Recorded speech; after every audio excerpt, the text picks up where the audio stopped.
sometimes you just have to step away. I just step away from it. I'm really lucky to have friends who send a ton of music, different stuff, or people who they just think is hot right now. And if I really feel stuck, I'll just listen to something different. Obviously, what I'm listening to isn't helping in that moment. So I'm like, okay, well, such and such just sent me this Hiatus Coyote record. Let me check this out. Or somebody else, oh yeah, John Mayer has this song that he released a really long time ago, but I really love it. I'm just like, let me listen to this. And just finding it in different spaces if it's not working in the space that I'm already in. Hey there, this is the Red Monkey Podcast. My name is Tori, and I will be your host. This is a podcast about embodying the spirit of rock and roll, creativity, and combining the two to create just absolute cool, badass rock and roll stuff. Keep listening, and we'll get a lot of stories from a lot of really cool people. Thanks for tuning in. Ari, thank you for showing up today. I really appreciate it. I really appreciate you and these fire-ass straps. I love it. I'm so, as a designer, I have to work with what inspires me. I love when people are doing new and cool and fresh stuff, and that's what's inspiring. So, I might get hit up from I like metal, but a metal band who's like, oh yeah, we just want a bunch of studded straps. And I've been doing that for so many years. It's just like, okay, cool. But, when you said I'm on tour and I need gold, I was like, awesome, let's do this, because I don't get to play around with gold and cool leathers very often. So anyway, enough about that. You're touring with some of the biggest names. You've toured, well, first off, you came off, how does a girl, you're from Maryland, right? Mm-hmm. Yep. How does a girl from Maryland end up on the DNC ticket playing with John Legend and Sheila E? Like, what the actual F is that about? Like, give me your backstory. Well, I'm from Prince George's County, Maryland. Okay. And I am the second oldest of 9 kids. 9? Yeah. Wow. So my mom and dad, they're still together. 5 boys. They're still together? Yeah. Congratulations, parents. That's awesome. Mine are too. Oh, see? Hey, congratulations, parents. And we're both Sages. We just found out. So, yes. Sag twin. Okay. But my family, they're all either singers, dancers, play some kind of instrument, or they're just really like charming and like funny. So somebody has something. And I didn't have most of that, but I did love music. And I started playing guitar when I was 10 because my older sister was actually playing, but she played for like 2 weeks and was like, yeah, F this, I don't like it. And I heard Pick Up the Pieces by the Average White Band. Yeah. And that was just like, oh yeah, I got to start playing guitar. And I've Really? been playing ever since. Yeah. I would be you said older sister? Mm-hmm. I love guitar, I love music, but I just didn't have the wherewithal to like take it anywhere. And so you saw something that sparked that thing, that creativity, and you heard it actually. Yeah. And then that's what did it. So did you like immediately jump into lessons? Like you had access to a guitar. Did she show you how to play? Like, how did you start to learn? So she was at the Music and Arts Center. Okay. So that's where I went. And then for a couple of years, I just kind of did my own thing. And my grandmother was helping me learn because she actually played piano and she sang. She was a choir director. So she was helping me learn music. And then I went to the Levine School of Music in DC. There was a Juilliard jazz program that I did for a little while. Okay. And then basically the club and church. Like I was sneaking into the club when I was 14 to play. Really? Mm-hmm. And then I was playing in church. And then there'll be many times where I'll be playing in the club so long, I go to the church parking lot, fall asleep for a couple hours, and then do church service. I love that. Yeah. Tell me more. So like these, like what kind of clubs are these? So, I mean, it's like regular like lounges and stuff. Okay. And it was usually like a lot of like older people. Yeah. So I'm like 14, 15, 16, and they're like 40s and up. But like jazz clubs? Like, what? I mean, it was like live music, obviously. Live music, but imagine like a cookout kind of feel. Mm-hmm. It's not like jazz or anything like that. It's like somebody's in the back frying some fish and everybody's up dancing, having a beer. And it just felt like very like communal, like family type vibes. Those were the kind of clubs I was playing at. And your parents were okay with that? My parents would come. My parents would come. My grandparents, my aunts and uncles, cousins, they would come. That is amazing. Yeah. I love that. So you were born into this. I mean, really, like it's in your DNA. You just can't, there's just no way. There's no way you can replicate that kind of thing. Yeah. It's amazing. So you found yourself, you're playing in clubs and then you're playing in the church. Mm-hmm. Where did you get more inspiration from, the clubs or the church? I actually got different things from both. So like, I'm also a theater major. I went to University of Maryland. I tried to get into their music program, but they told me no.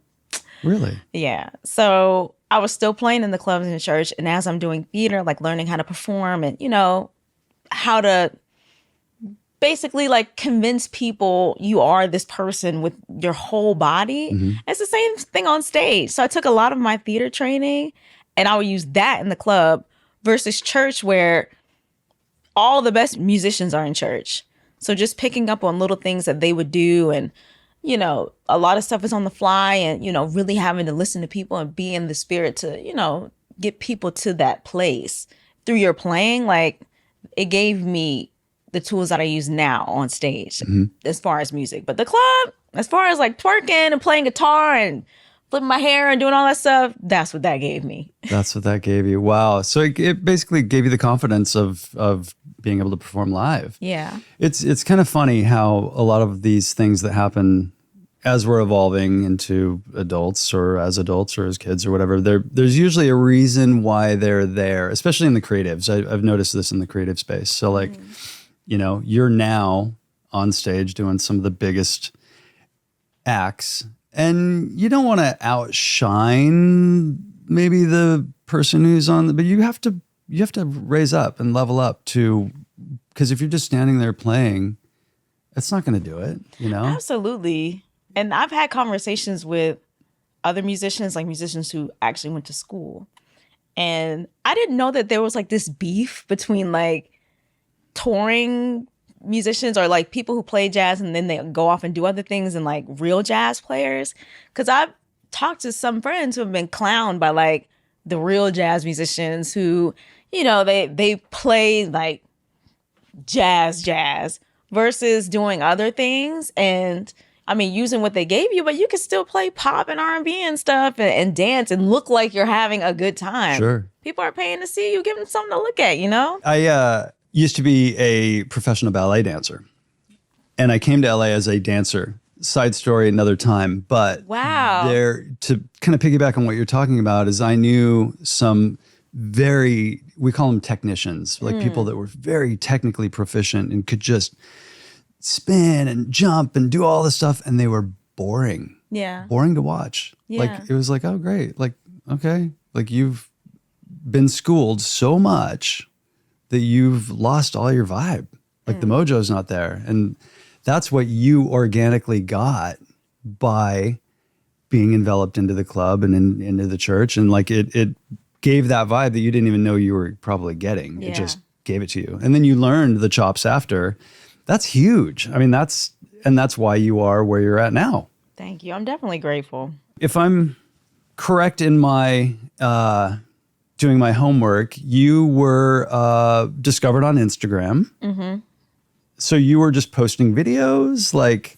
Yeah, I was posting videos of me practicing, playing in church, playing in the club, just constantly posting. And I would tag like different guitar players that I really enjoyed. Like, hey, like if it wasn't one of their covers, just tagging them with something I thought they would like. Or if it was something, just tag them to let them know, like, I see what you're doing and I think it's amazing. Mm-hmm, mm-hmm. And yeah, a few of them like hit 1 million views or so.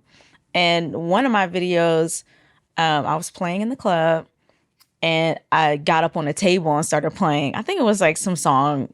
I think it was Bad Girl by Usher. Okay. And Derek Dixie, who was the music director for Beyonce at the time, saw it because he was looking for another guitar player to play alongside this girl, Francesca Simone, for Coachella. And he hit me up and I thought it was a joke. Well, yeah. I mean, as one probably would. I'd be like, get the fuck out of here. Like, yeah, I was like, this is, you're funny. did you respond or did you ignore it and they hit you back? My sister actually responded because I was getting DMs to do other things. So I was like, girl, between the pictures the weird pictures these dudes be sending me and then these DMs, like, can you handle this? So she saw it and she was like, do you know who this is? Because it came from Parkwood. And I was like, what the F is a Parkwood? And when she told me, I was like, oh, yeah. So then she ended up responding.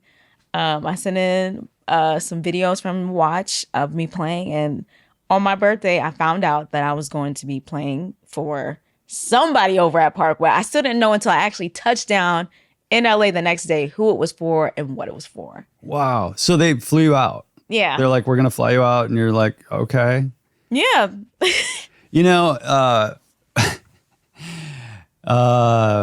Eddie, who was on another episode, and I were just talking about the lack of knowledge. Lack of knowledge inspires me, and I'm like, I think through the lack of knowledge, like you just kind of were winging it, and you're like, okay, yeah. Because had you known all the details, I would think that maybe you'd be a little more freaked out. It's like, oh, I'm actually auditioning for, and this is, do you agree? No, I definitely agree because I feel like if I would have known at first, my whole attitude towards it would have been different. Yeah. Versus it being like, okay, I believe in myself. I've been doing this for a long time. Yeah. I can do this. I think at the time, if I would have known, it would have intimidated me. Because there's a big difference. Well, okay, I was just going to say there's a big difference between playing in videos, but you grew up on the stage. See, that's where that all comes in. Because that wouldn't work had you didn't have the clubs and the church experience, and you were just posting videos, and somebody's like, "Oh wow, that person's great." You would have probably been one of those technicians, who then would have flailed the minute you got up on a stage, because that pressure is huge. Yeah. And it's a whole different animal. I mean, playing in I've performed as a dancer. I did the Atlanta Dome. I think it was like 80,000 people for some convention thing. And it's overwhelming. The energy is palpable. So like, I can only imagine if you have an instrument in your hand and you're meant to stay on, I just can't even, the idea freaks me out because it's overwhelming and gives me a little bit of anxiety. So you find yourself you come out and continue. Sorry, I went down a rabbit hole. You come out to LA and you audition? No, so the videos that I sent in before were the audition. That was the audition? That was the audition. So you thought you were coming out for what? I don't know. Like just a meet and greet? I had no idea. I just knew it was rehearsal for something. Okay. So I dropped my bags and then we had rehearsal like in an hour. Dropped my stuff, grabbed my guitar and my pedal and went to rehearsal. And once we got there and I started talking to other people, that's when everything kind of clicked. Like, oh, this is for Coachella with Beyonce. Oh, okay. That's what we're here for. Wow. And yeah, it all literally happened that day. And did you just freak out and be like, or was it just happening too fast? You just rolled with it and you're like, yeah, it was definitely happening too fast. And this was my first like big gig. Yeah. So I'm walking in with, my little rinky-dink pillows and my little guitar and just what I know from back home. I know nothing about, the in-ears. I don't know anything about music directors or, playing with the horn section. Like I was just very green, and it took a lot of love and help from people there who I still am in contact with today. They taught me everything and gave me all the tools that I needed that I'm using now. So they were supportive and not like, because it could have gone the other way. Yeah. But I think that's a testament to your attitude and your character, because you've got a great persona. So I'd imagine that people are like, I want to be. I've always said that LA kind of has that thing that if you come in with the right thing, people they want to be around you. They want to be around that energy. And that's amazing. So you did Coachella. And then you flew home and you're like, okay, that's it? Or did... No, we had to stay because they were getting ready for a tour. And in my mind, I'm thinking, okay, I did Coachella. Like, they're definitely not going to pick me to go. Like, I'm going to go home and I'm going to go back to playing in church and the club. And I got to do this really cool thing. And with that was Beyonce my this 15 one time. minutes. Yeah, I thought it was done. But then they asked me to come on tour. And I was like, oh, okay. And even with that, like, I didn't think it was going to be the whole tour. I said, okay, it's no way.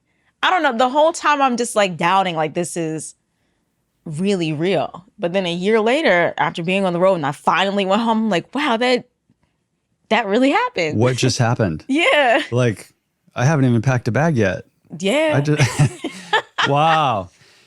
That I'm just trying to absorb that a little bit. I'm like, that's just amazing. And so it's a lot. A full tour, Beyonce for a year. And then has your life just completely changed at that point? Like you go home and you're like, how do you decompress from coming off the road from that kind of like?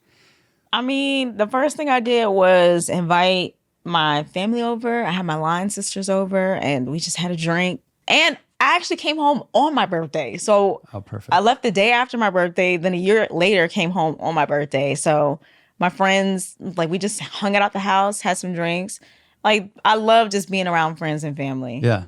And then a couple of months later, I got called for something else. And I was like, wow, like this is my life now. Like I really thought I was going back to work. And for a little while, I was still teaching. I did not think this would be my whole career. Wow. What were you teaching? Guitar lessons and ukulele.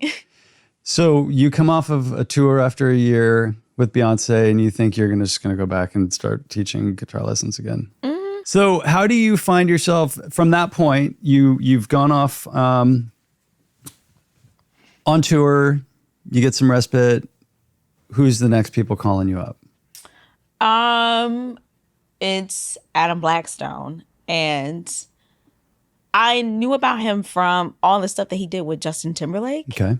But I didn't understand the full scale of what he's done and what he's contributed to music until he called me for Normani opening up for Ariana Grande. And then as I did my research, I'm like, wait a minute, this is Adam Blackstone. Like, so fill our listeners in a little bit on Adam Blackstone. So he's probably the biggest music director out, like, period. He works in every genre, works with every artist, every TV show, award show, albums. He just won a Grammy for his album. I don't know, he won or he was nominated for his last album that he put out. Like, he's just, Adam Blackstone is the man.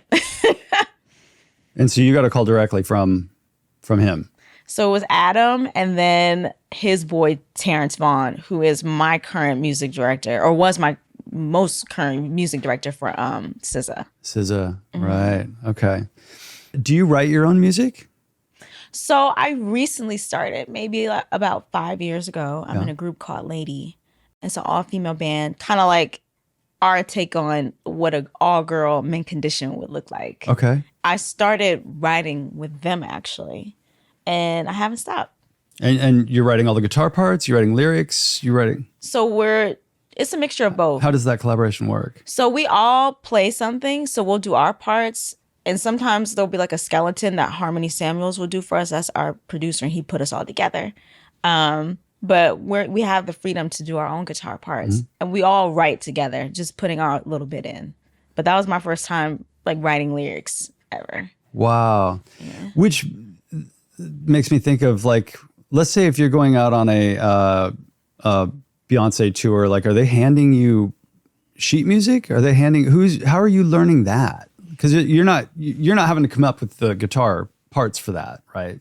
It depends. So sometimes it's in the record.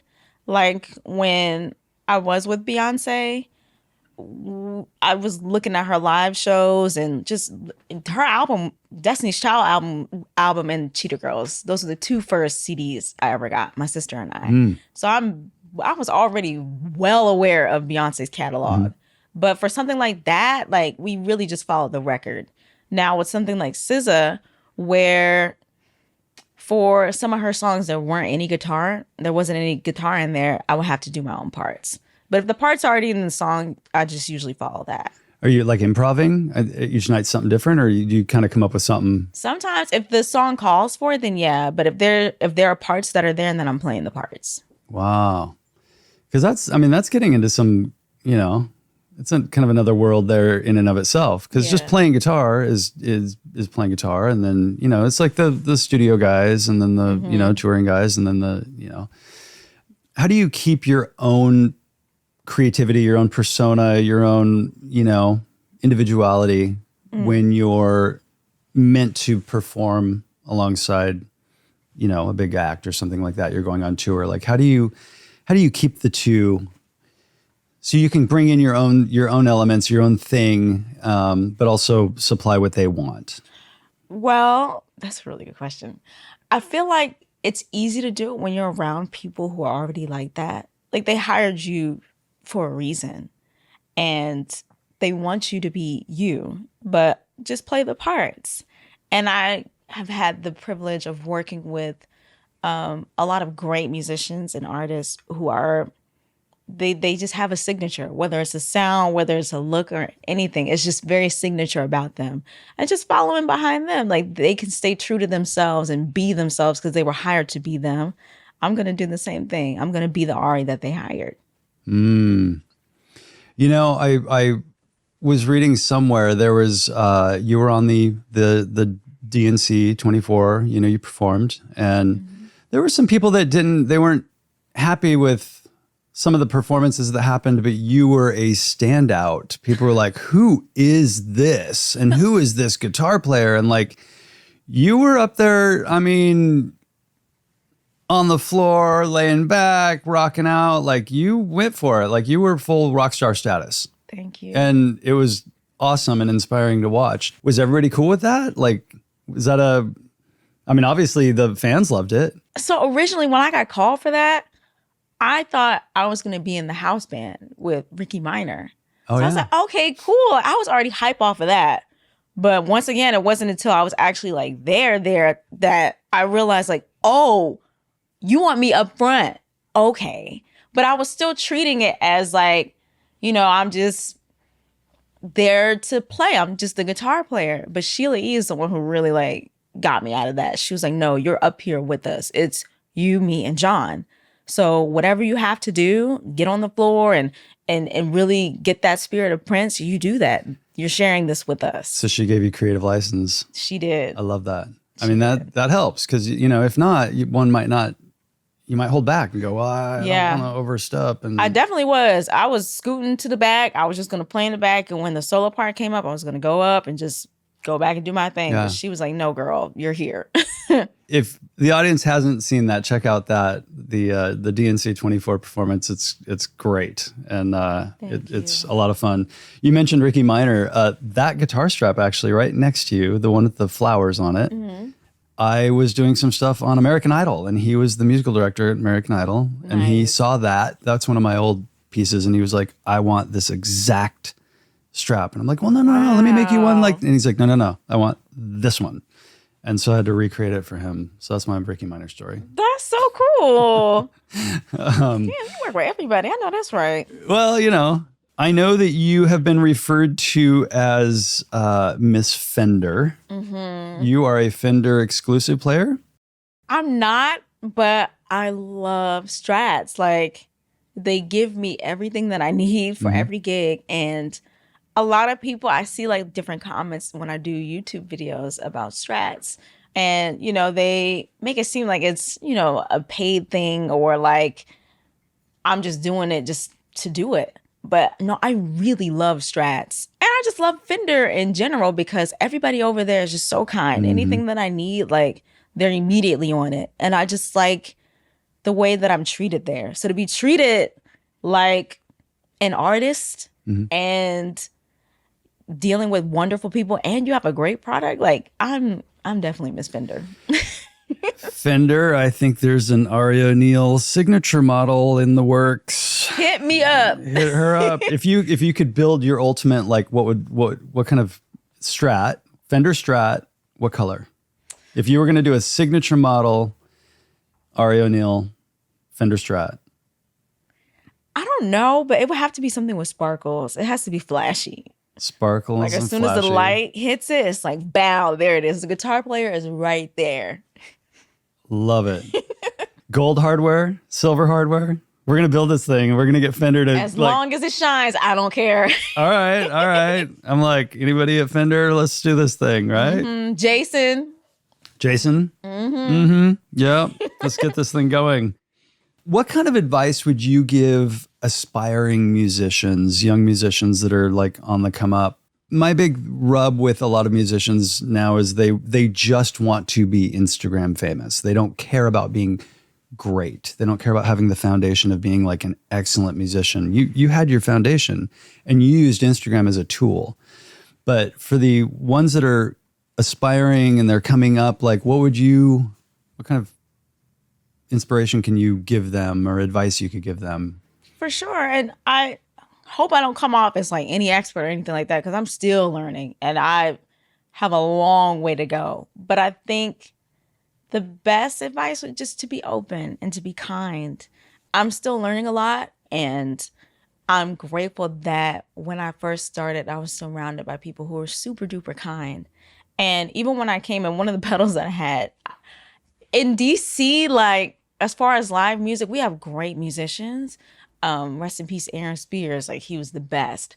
But we're not always hip to like the latest best gear, the matching tones and stuff like that. Not unless they were already out. But people who are there, like we just don't get it.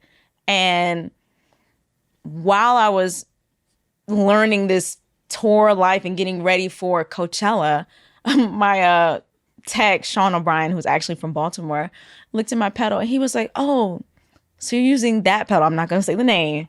"You're using that pedal. That's cool. Well, have you ever heard of this pedal? Because it offers this and this and this. And I don't know if you would like to try it, but I think it will work." And I had no idea what he was saying. Half the stuff that he was talking about, I was like, what does this even mean? But I was down to try and I loved it. And I'm actually using it right now. Perfect. Or like the sound guy saying like, "Hey, this tone actually sounds like this coming through the system. Do you mind doing this?" Instead of getting offended or feeling like, oh, well, they're saying like my tone is this or what's wrong with my pedal. Just being open and just trusting that these people really just want you to sound great.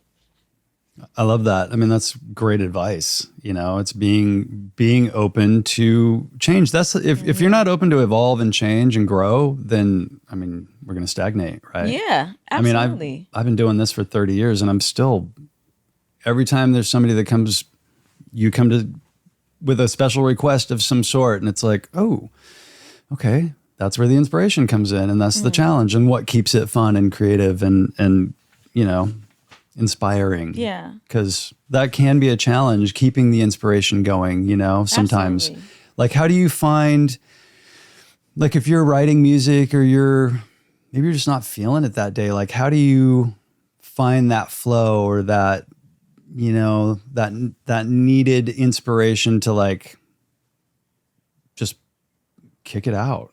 Sometimes you just have to step away. I just step away from it. And then I'm really lucky to have friends who send a ton of music, different stuff, or people who they just think is hot right now. And if I really feel stuck, I'll just listen to something different. Like, obviously, what I'm listening to isn't helping in that moment.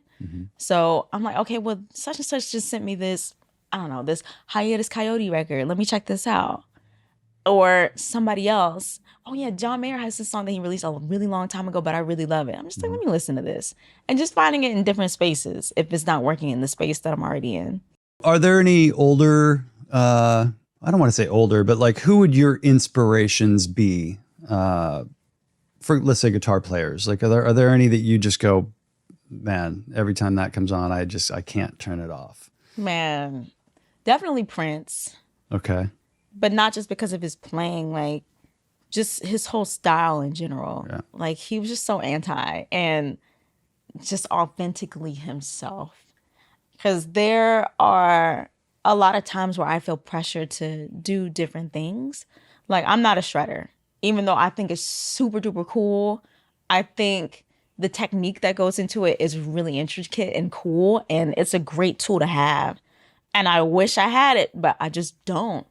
So I'm not going to force myself to do that.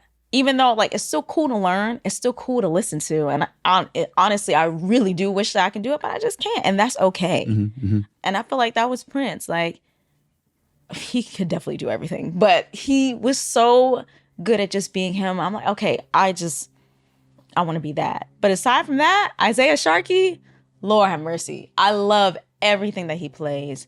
I think that it's so cool that anything that comes to his mind, he could just do. And who's that? Isaiah Sharkey. I'm not familiar. So he played with D'Angelo for a while. He played with John Mayer for a while. And now he's doing his own thing. Or he's been doing his own thing for a while. But he's, to me, one of the greatest guitar players of our generation. I'm going to have to check him out.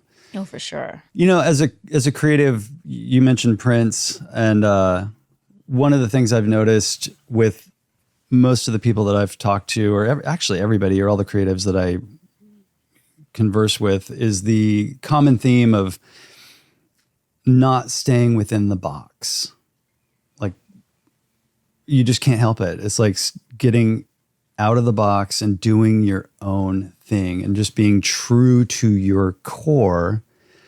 And I've always said that if you do that, you'll be successful.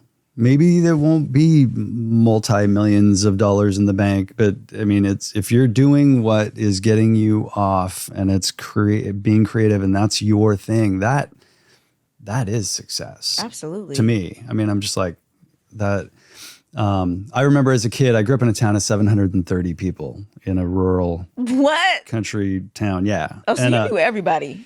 Knew everybody, and they knew everybody's business. And but I was the kid who I was, the artiste. Didn't think that, didn't know that. But when Purple Rain came out, I wanted the black boots that he had, the little high heel boots with the silver shinies.